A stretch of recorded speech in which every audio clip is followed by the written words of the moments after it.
Tortura y horror. Los rehenes que no muestran los medios occidentales.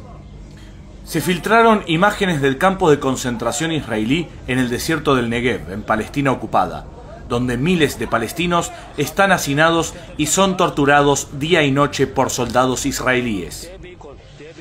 Estamos hablando de al menos 9.300 palestinos secuestrados por las fuerzas sionistas. Pero de estos rehenes no te hablan los medios de comunicación, porque siguen protegiendo al régimen de apartheid israelí.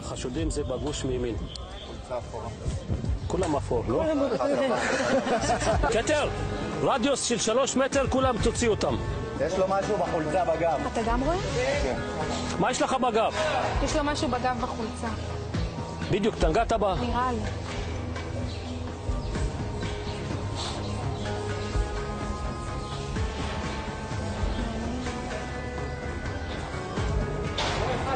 מעניין מה זה החבילה הזאת. כן, יש לו בגב, זה פתק.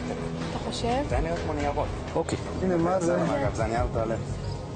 היה שם משהו. הנה, וואלה. זה, כן. נייר טואלט. כי זה מצרך חשוב.